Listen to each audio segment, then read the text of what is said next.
अब 16 नवंबर 1995 से स्कीम शुरू हुई और 7 जनवरी 1996 में बड़े बड़े एडवर्टाइजमेंट निकले, ईपीएफओ ने सरकार की तरफ से निकाले। उसमें उन्होंने प्रॉमिस किया था कि इस पेंशन स्कीम में जो आएगा उसको सरकारी पेंशनरों से, तब के ज़माने के एनपीएस वाले नहीं, उनसे 10% ज़्यादा पेंशन मिलेगी।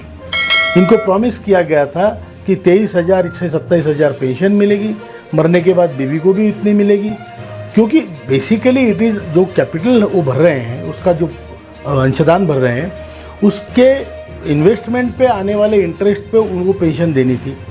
और जब वो दोनों मर जाएंगे तो नेक्स्ट ऑफ कीन को 27 लाख देने का वादा था। और आज 300 रुपये, 400 रुपये, 1000 रुपये अगर मेरे माँ बाप उस पर जी रहे हैं, कितनी शर्म की बात है हम सब के लिए, हमारे देश के लिए, व्यवस्था के लिए, मेरे लिए। और ये सब चीज़ें ना हो, देश में ज्येष्ठों की इज्जत तभी होगी जब वो फाइनेंशियली एम्पावर होंगे। मैं ये नहीं कहता हूँ सारे बच्चे बदमाश होते हैं, लेकिन ज़्यादातर लोग कॉन्ट्रैक्चुअल काम पे कर रहे हैं। अब उनकी बीवियाँ हैं, बच्चे हैं, तो वो क्या करेंगे? वो प्रेफरेंस तो उनको देंगे और बूढ़े लोगों की तरफ दुर्लक्ष करेंगे। तो ये सारी चीज़ें सोच के ये, और दूसरी बात क्या है कि मतलब ये ऐसा नहीं कि हम भीख मांग रहे हैं या कुछ नया चीज़ मांग रहे हैं या कोई अनुदान मांग रहे हैं या ज़बरदस्ती कोई, ऐसा नहीं है। ये हमारे पैसों का हिसाब है। और जब इन लोगों ने जो पैसे भरे हैं उस पर आकर उनकी ज़िंदगी स्वाभिमान से ना गुजरे, तो ये व्यवस्था का या हमारा देश का होने का क्या फ़ायदा है? हमारी सरकार से गुजारिश है कि इनका हक इन्हें दे दीजिए। आप किसको क्या दे रहे हो ये हम नहीं पूछ रहे हैं। हम ये नहीं पूछ रहे कि एमपीज़ को कितना पेंशन मिलता है, उनका क्या अंशदान है। हम ये भी नहीं पूछ रहे कि एमएलए को कितना पेंशन मिलता है, 2 गुना मिलता है कि 3 गुना मिलता है, उनका क्या अंशदान है, नहीं पूछते हम ये पूछ रहे हैं कि भाई हमारा पैसा जो गया, हमारी 4 मांगे हैं। मांगे कुछ बड़ी नहीं है, जायज़ मांगे हैं। पहली मांग है 7,500 और महंगाई भत्ता, ये मिनिमम पेंशन हो। दूसरी मांग है जो ईपीएस के निवृत्त कर्मचारी है, जो ज्येष्ठ नागरिक है ईपीएस के अंशदान के जिन्होंने किया है, उनकी बात कर रहा हूँ, उनको अच्छी मेडिकल सुविधाएं दें और उनके स्पाउस को भी, मतलब मियाँ बीवी दोनों को अच्छी मेडिकल सुविधाएं मिलनी चाहिए। तीसरी मांग है जो एक्ट था इसका, जो स्कीम थी उसमें लिखा हुआ है कि जो आदमी पूरे वेतन पे पैसा काटना चाहता है उसको हायर पेंशन, मतलब पूरे वेतन पे पेंशन मिलनी चाहिए। ये पहले से लिखा था, बाद में इन्होंने निकाल दी वो चिट्ठी। फिर उसके लिए कोर्ट में लोग गए, कोर्ट ने निर्णय दिया 4 अक्टूबर 2016 को।